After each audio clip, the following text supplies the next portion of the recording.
Now, if you've listened to Pastor Mark Gungor's marriage seminars, he shares a Bible verse in the Bible that if you just follow this one verse in the Bible, you will never have any marriage problems. Anyone familiar with that Bible verse? How many of you guys think that's worth looking at? All right? This is what Paul says. It is good for men not to get married. Now, why would Paul say that?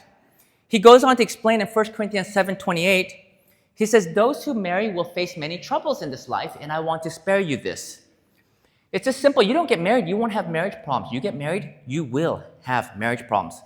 Why? Because God is in the business of refining our characters, and marriage is one of the crucibles that he uses to effectively do this. Now, as the title of this famous book that most of you are familiar with, Men Are From Mars, Women From Venus, we men and women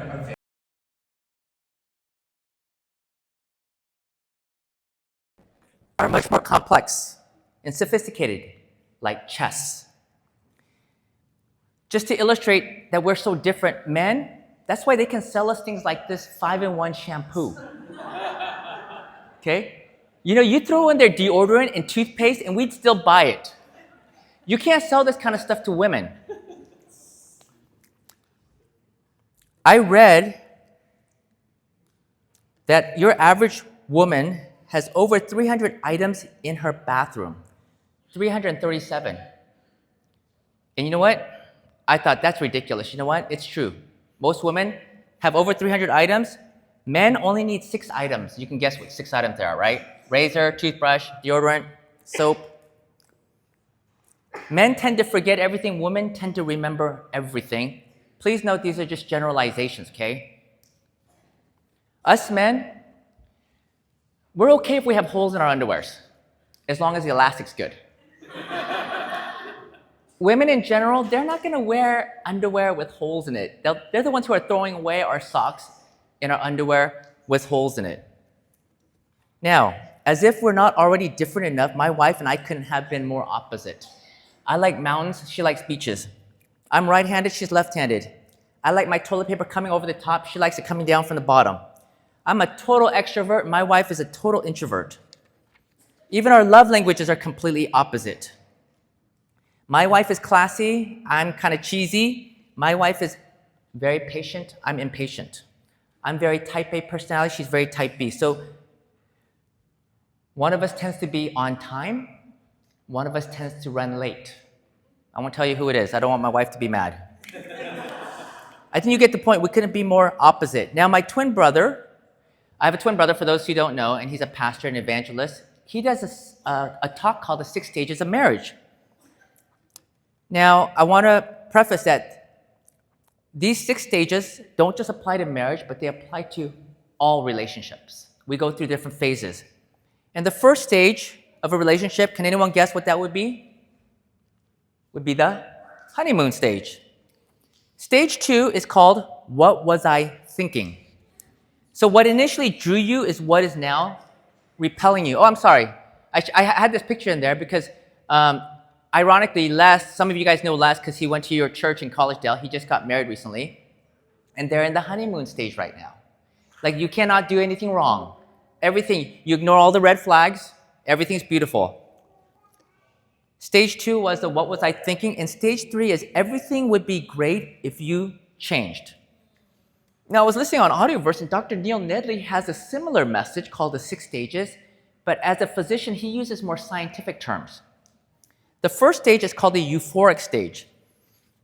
You have a cocktail of happy hormones coursing through the brain, such as oxytocin, dopamine, and endorphins, which initiate and maintain a state of intense infatuation. It's chemically induced. Your brain is clouded, and your lover can do no wrong. You are in that phase right now.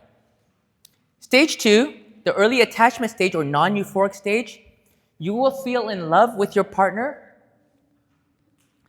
But now you can actually, you realize that you are both different people and you have different needs and wants, and you know you are in the stage when your spouse is not the only person constantly on your mind.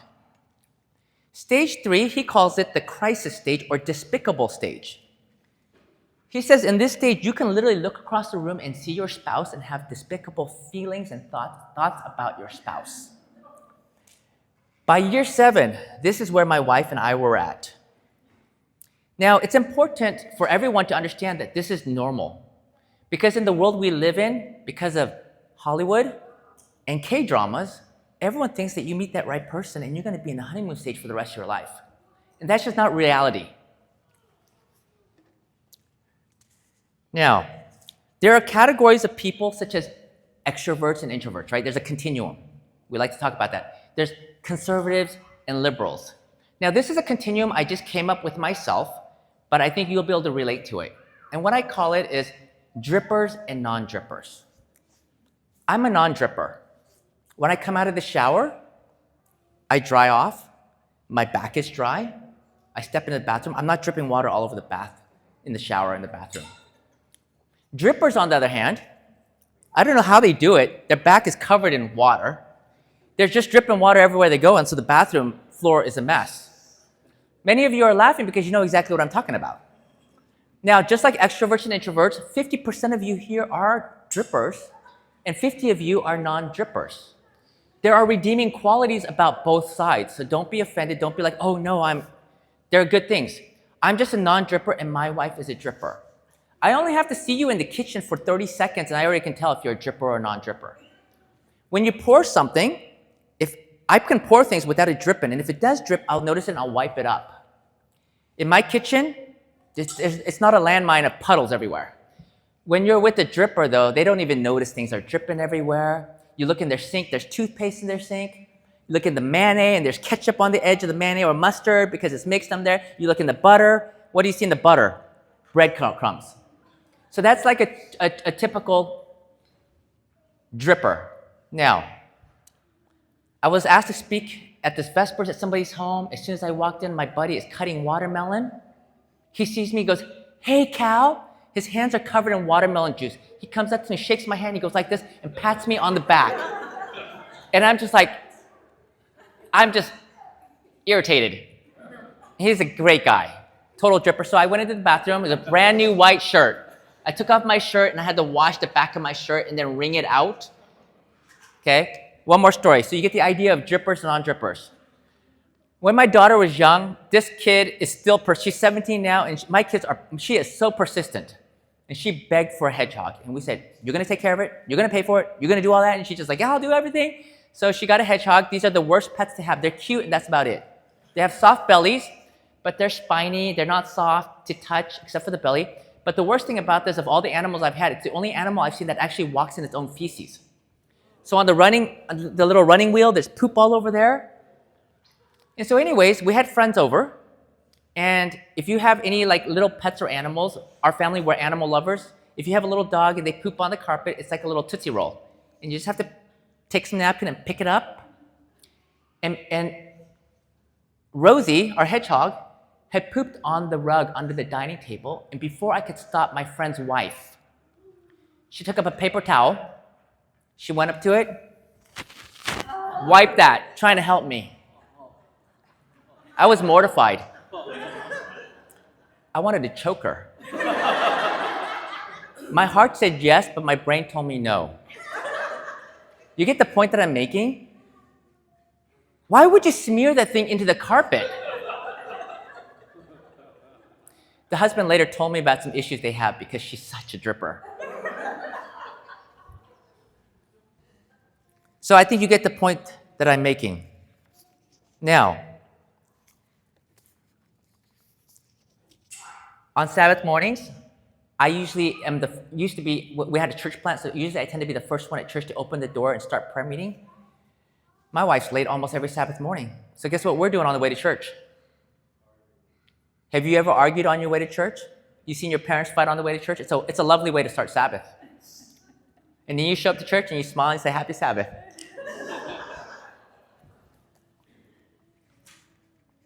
My wife and I couldn't be more polar opposite.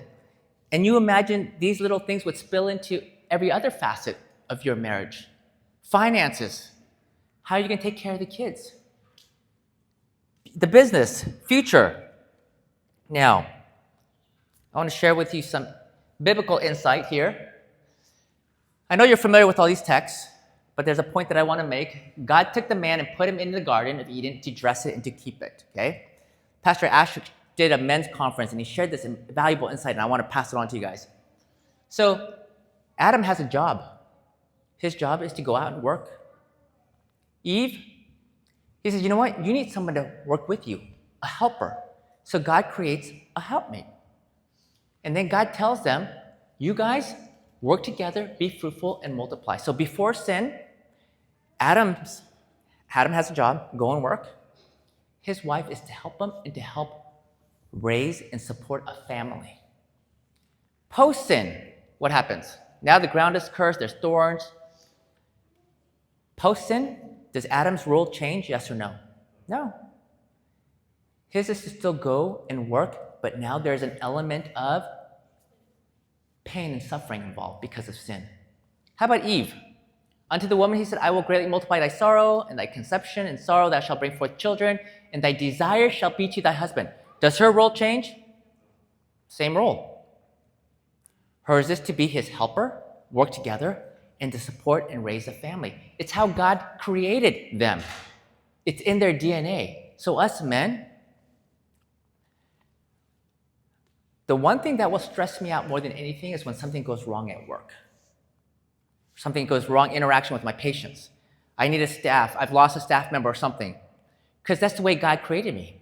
We men, we like to build things. We like to make things. And we like to look back and go, honey, come check out this doghouse that I just built. And we like to look at it and admire it. Because that's the way that God created us. So for a man, when work is going well, he can feel very gratified. Do you know what it's like for a middle-aged man to lose his job? Talk to someone who's lost their job. It can be very traumatic. Or imagine if you're 40 years old, mid-40s, you haven't accomplished anything in life. How do you feel? For a woman, and because we live in a cancel culture, I'm not saying that women aren't supposed to work. My wife works. My daughters both are going to school because they want to have an education. But the point that I'm trying to make is the way that God wired women is their hearts are knit to their family. This is our little Yorkie. My wife loves animals. And whenever she's gone, she'll give me specific instructions because I have no clue what's going on. My wife, she's in tune with our daughters and she's in tune with our animals. She knows when they're not feeling well. I have no clue. I don't even know if the water bowl's empty because she always takes care of that. She was gone on a trip, so my job is to make sure the dog is well. She says to me on the phone, she goes, why is Boston limping? I knew Boston was limping because I saw him limping. I didn't pay attention to it. I go, how did you know? And she goes, I saw it through the Ring camera. Just while this dog is walking into the house through the Ring camera, she noticed the dog was limping. That's because there's a reason why there's that word, a mother's instinct, which us men don't have. Because God desired women this way. And so, how do you think a woman feels when her husband shows contempt or disapproval? A woman will begin to shut down.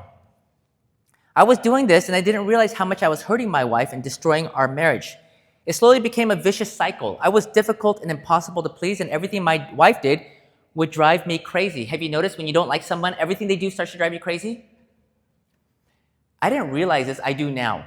It's much easier to go to work than to stay home all day with 2 little kids. But because I was immature and new to marriage, I'm thinking, I'm working and you're on vacation every day at home. So I come home and I'm just used to my mother who worked full-time and kept the house spick and span clean. And I'm like, why am I coming home? There's dishes piled up in the sink and there's toys everywhere. And so I'm just giving you just a little tidbit of kind of like what's going on in our home. And by this time, 7 years, our relationship was pretty unhealthy. Do you know what year is the most common year that divorces occur? How'd you know? Now, I knew what the problem was because I had narrowed it down. It was simple. It was my wife. Remember stage 3? If she would just change, everything would be fine. And let me tell you, divorce seemed like such a great option, but it wasn't an option for us. One is my commitment to God. We've got these beautiful children that we love. So we're going to be like traditional old-fashioned Koreans. We'll stick through this until they go to college and they're out. Then we'll see what happens. Now, I was not content to survive in a mediocre marriage. I was desperate. If I'm stuck in a miserable sufferfest of an institution called marriage, then I'm going to fight for it. I'm going to do what I can. And I knew that God could turn our marriage around. I knew that God had the power, that he could work a miracle. So what did I do? Like any good God-fearing man would do, I'd go upstairs and close that door. I wouldn't slam it because that's not Christian-like. But I want my wife to know I'm closing that door because I'm upstairs praying for our marriage. And I'm praying that God would change my wife.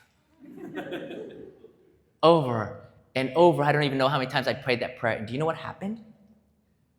Nothing. Nada. Zilch. So, as sinful human beings, we're naturally drawn to focus on the negative things rather than the positive things. A New York Times article stated that we just naturally gravitate towards the negative. For example, if you lost $50, it would affect you more than if you found $50.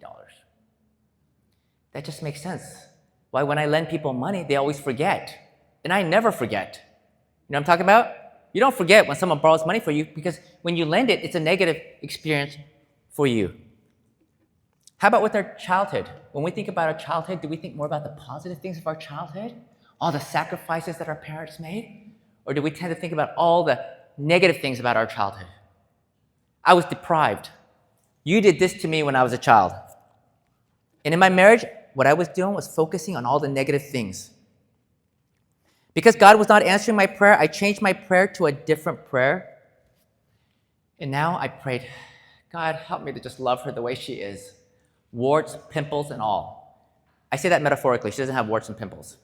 But just help me to love her the way she is. And I believe this is the miracle that God sent me. My experience tells me that God is not inclined to answer the first prayer, but he's always ready to answer the second. And I had an epiphany. Why did I marry this woman who was like the bane of my existence?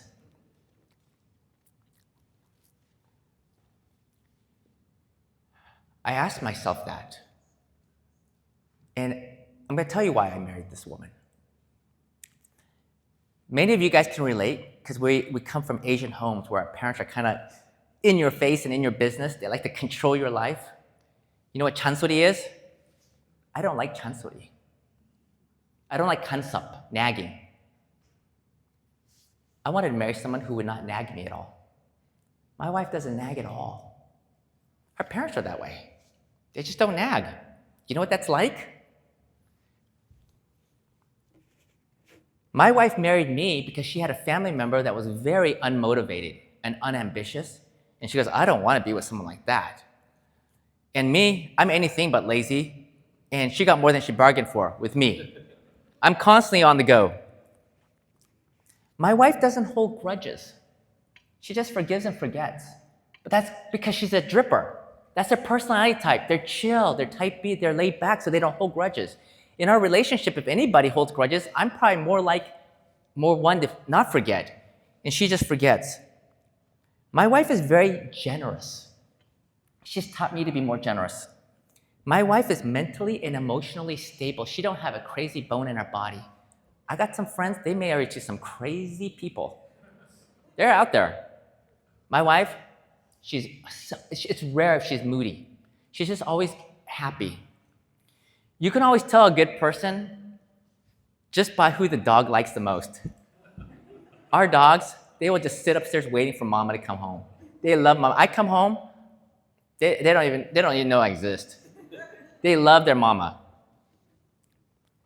My wife, what I could not be with is I could not be with somebody who was needy. I dated a girl once and she was needy, like, where are you? I need my space. As much as I travel, I need someone to support me. My wife completely supports me with my endeavors, ministry, whatever I do, I have a supportive wife. A lot of my friends who are dentists don't like being a dentist. They want to retire. Because being a dentist is not just seeing patients, but you got to run a business. My wife is really good at running a business. She's good at bookkeeping. She does all my office.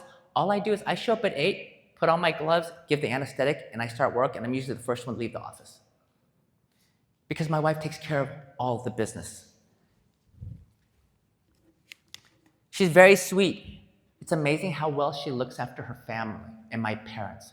So my parents adore my wife and they love her cooking because she's a great cook. So she may be a dripper, but she's a great cook. An example of how a dripper cooks, for me, I learned to cook from my mom, so as I'm cooking, I clean along the way, and at the end, there's just not much to clean up. You know how drippers cook? They pull out a new utensil every time they need something. And when you're ready, when you're done, there's a mound of dishes to wash. But what would you rather have? Would you rather have a non-dripper who can't cook, or a dripper who makes amazing foods? Oftentimes, my kids just want to eat at home because my wife is such a great cook. Because of my wife, I credit her that we have such a great relationship with our daughters. One of my favorite quotes, founder of Kinko's, his definition of success is when your children want to be with you when they're adults. And our kids, they like hanging out with us. And it's because of my wife. By nature, I'm definitely one to nag. And my wife will say, honey, you already said that to them. Sometimes my kids are telling me something, and you know what I want to do? My wife says, honey, you don't have to turn everything into a life lesson. Just listen to them. And I'm like, you're right. I just need to listen to them because I'm more Korean that way. Here's an important point that I don't want you to miss. If you have someone who's super chill and laid back, these people in general tend to run late. It's like trying to find someone who's type A and super relaxed. They don't go together. You may have someone like me. I dot the I's, cross all the T's, pay all the bills on time, do everything right. But you know what you get with me? I can be strong-willed, impatient, and oftentimes stubborn and difficult. Pastor David Shin put it best. He said, conservatives have good ideas but difficult personalities. Liberals have bad ideas but great personalities. I'm a conservative. I have great ideas, but I may be harder to get along with. My wife, bad ideas. But you know what? Everybody likes to hang out with my wife. People just gravitate towards her. For me personally, having someone who is easygoing, super flexible, and forgiving trumps someone who is on time and has all those other things right in their life. So when I would get annoyed, irritated, or upset, I would just remind myself why I married her. And you know what would happen? All those negative feelings would dissipate like a butter knife, a hot butter knife on butter. King Solomon in the book of Proverbs gives us wise counsel. He says, where no oxen are, the crib is clean. You don't have cows. You don't have poop. But why do you have cows? Because there is much increase, there's strength, there's blessings that come with having a cow. Now, Mike, the wife is not the cow, okay? The cow represents the marriage institution. You have marriage, you're going to have poop in your lives. But why do we choose to get married? Because there's multiple blessings that come with having this marriage union. So this became the instant solution to my problems.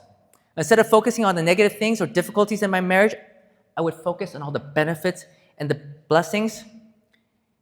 And you know what? It's so completely outweighed and overshadowed the little negative things in our life. She brought so much blessing into my life. My wife complements my weaknesses. Hence, together, there is strength.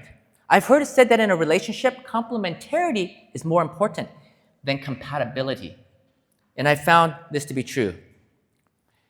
One of the things for sure is men, women, when you walk away here, one of the things I want to encourage you guys to do is write down that list of all the things that you love about Mike. And Mike, write down those things that you love about Sarah. So that later on, when you're in the third stage of marriage, you can look at that and you can remember why I married them. See, so that third stage won't be so painful and you can bypass that quicker. And when you go through that stage, understand that this is normal. Everybody goes through this. But what happens to most people? They get divorced at that stage. Another thing that I want to make sure is don't compare yourself with other married couples. Because comparison is a thief of joy. Don't go away. If your wife nags all the time, don't be like, well, Calvin's wife doesn't nag. You don't want to do that. Because my wife may do things that your wife doesn't do. You know what I'm saying? That may drive you crazy. So you got to focus on your own marriage. A friend at church, he said that. He literally goes, well, Calvin's wife lets him go do this.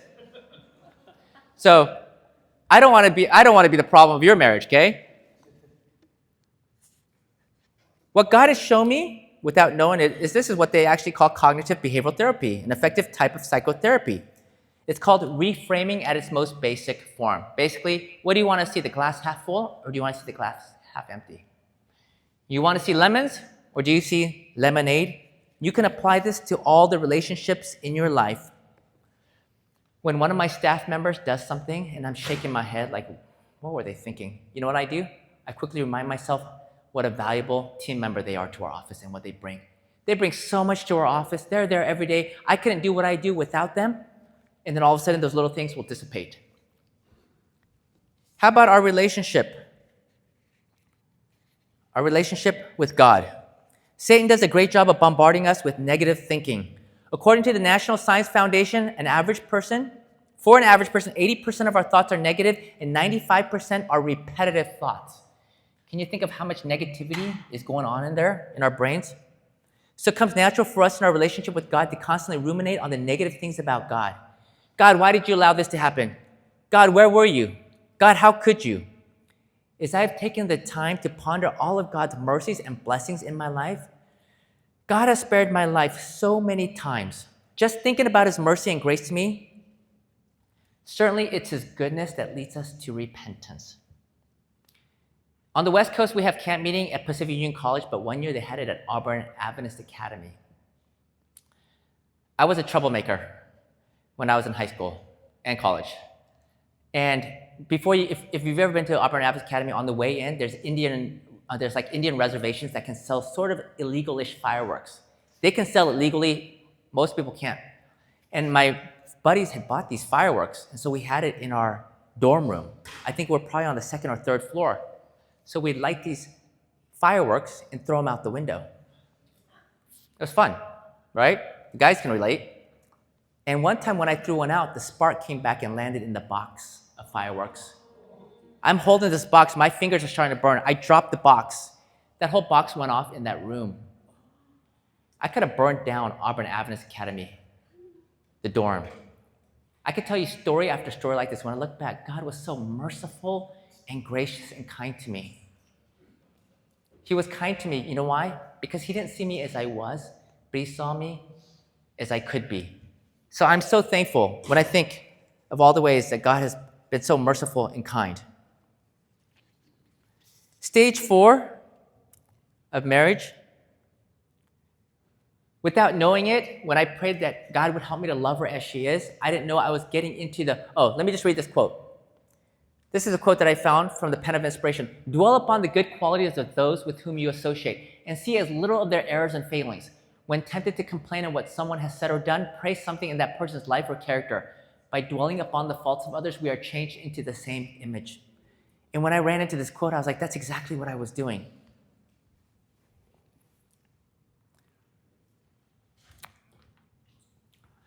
So when I had prayed that, Lord, help me to love her as she is, I didn't realize that I was going into the stage 4, which is I choose to love and accept you as you are. While strong feelings come with love, love is a principle. Love involves a conscious choice to care, respect, and show commitment to another person. Now, I'd never wish an arranged marriage on anybody. But now that I have 2 teenage girls, I like the idea of arranged marriages. I'm sure many of the fathers would agree. I want you to listen to this very profound thing that this Indian person said. Americans, they marry the one that they love. We love the one that we marry. Isn't that beautiful?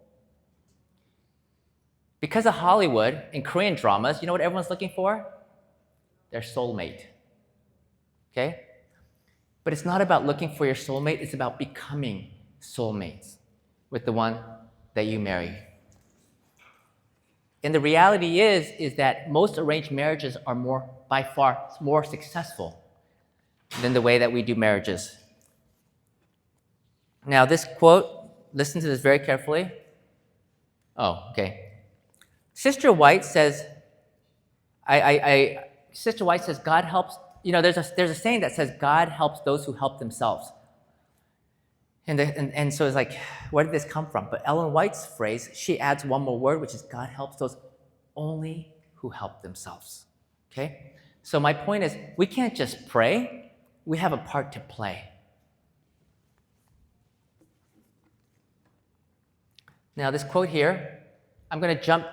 Well, I'm just going to read the whole thing. Eve was created from a rib taken from the side of Adam, signifying that she was not to control him as a head, nor to be trampled under his feet as an inferior, but to stand by his side as an equal, to be loved and protected by him. A part of man, bone of his bone, and flesh of his flesh, she was his second self, showing the close union and the affectionate attachment that should exist in this relation.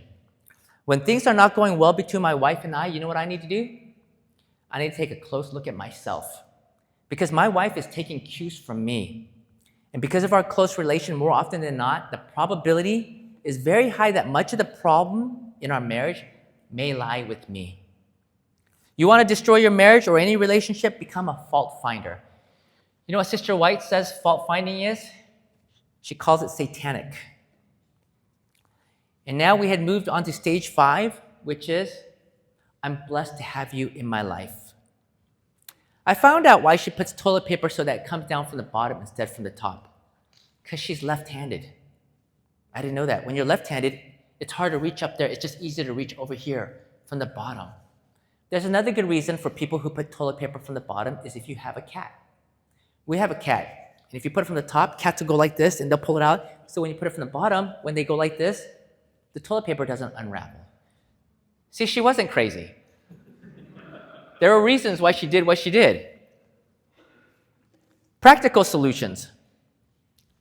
We'd argue most Sabbaths going to church. So you know what we started doing? Just take separate cars. I'm super social, so I'm like one of the last people to leave potluck. I'm hanging out. My wife and kids, they like to just eat and go. Now we don't fight on the way to church. 23 years later, guess what, you guys? She's still late to church. But you know what? It's not worth fighting over. You know what I mean?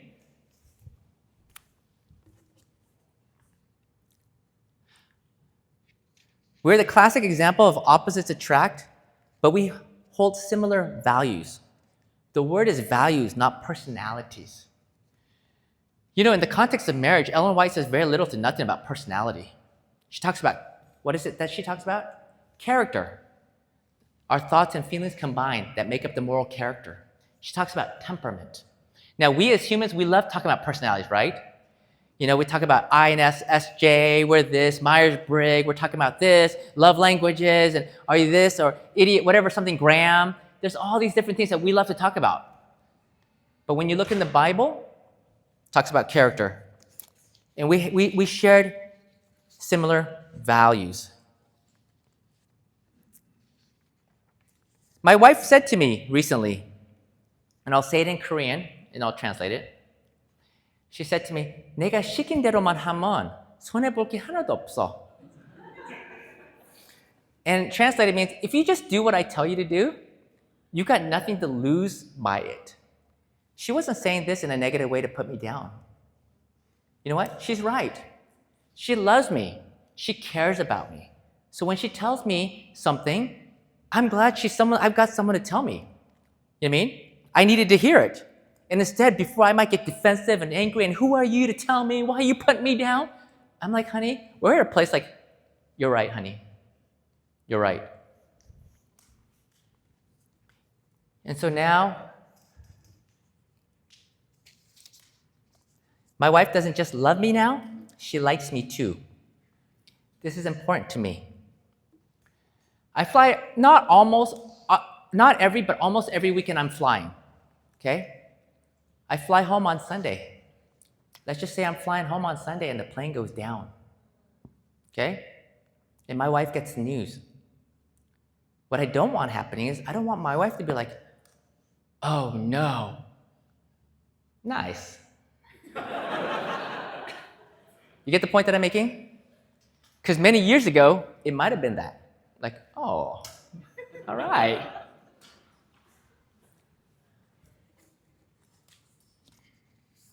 We were on such polar ends of the spectrum, but you know where we're now? I used to be here, she used to be here, but now we're like here now. All the time she'll do things, and I'm like, who are you? Wow. She constantly surprises me because this is what God is in the business of doing, is He's in the business of changing us. It's called sanctification, and it's the work of a lifetime. It is only as God changed me that our marriage could become a blessing. I love that we serve a God who's in the business of turning curses into blessings. He can take a mess and turn it into a message. You pass the test, He gives you a testimony. Is God using you to save other people? Well, then who do you think God is using to save my wife and my children? Who is God using to save Sarah and to save Mike? He's using us.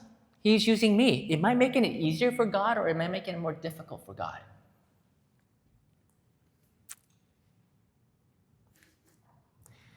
As we come to an end, I mentioned earlier that I knew what the problem was.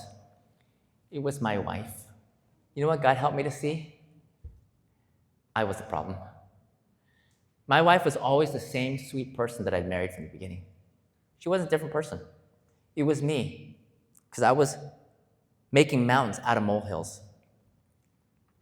Now, let's suppose in your home, maybe it is your spouse that is the problem. Have you ever tried to change your spouse? You know what happens? You fight. You try to change your kids, what happens? You fight. You know what? The Bible says you can't even change yourself. Okay? Now, the thing is, there are stories of parents praying for their kids, and you may have to pray for your kids for 20, 30 years. You may have to pray for your spouse for 15, 25 years. But how long should you have to pray for yourself? Should you be having to pray for yourself for 10, 15 years? Because if you're praying for yourself for 10, 15 years, you got a problem. You shouldn't have to pray for yourself for more than what? 5, 10 minutes. As David cried out, Lord, create in me a clean new heart. For the men out there, you want a new wife? Ask God to change you, you'll get a new wife.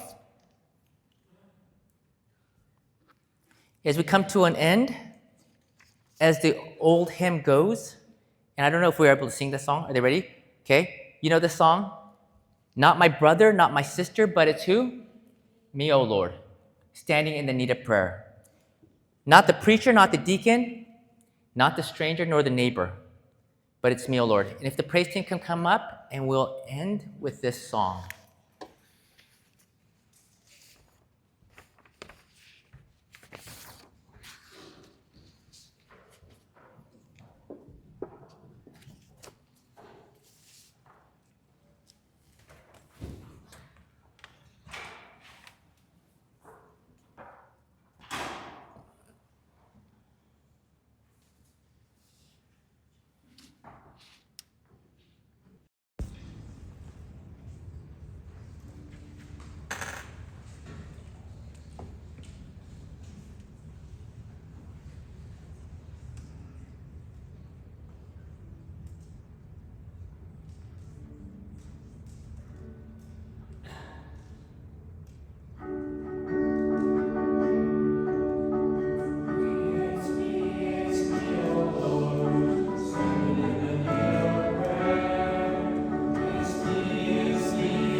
Our gracious Heavenly Father, we're thankful that we come up here for a spiritual retreat. And the prayer of our heart is, Lord, create in us a clean new heart, renew a right spirit within us, Lord. It's me, O Lord, standing in the need of prayer. We invite your presence to be here with us the entire weekend, Lord. And we want to draw near to you. We pray this in Jesus' name. Amen.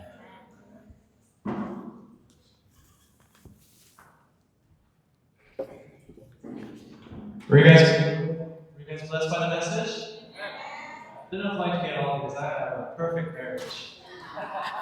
Other than that, it's a wonderful place. But I just want to quickly remind you, Sabbath school is what time? 10 o'clock. And Vespers is at 7. And then we have another exciting announcement. I'm going to pass it on to Dr. Ali. Okay, so we're going to have a sign up for pickleball tournament instead of it's called gym night that we normally have on Saturday night.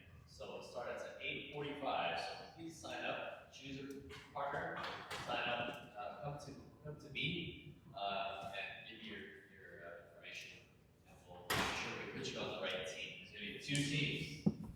Put you on a team randomly, and we're going to see who wins. So, and if you haven't played before, you're a beginner, we'll play you against the beginner team too. So do that. Sorry. That could be any team you want. Yeah. So, girl or boy, it doesn't matter. Girl, boy. Co-ed. All right, thank you so much. Have a happy Sabbath. I'll see you guys for breakfast tomorrow.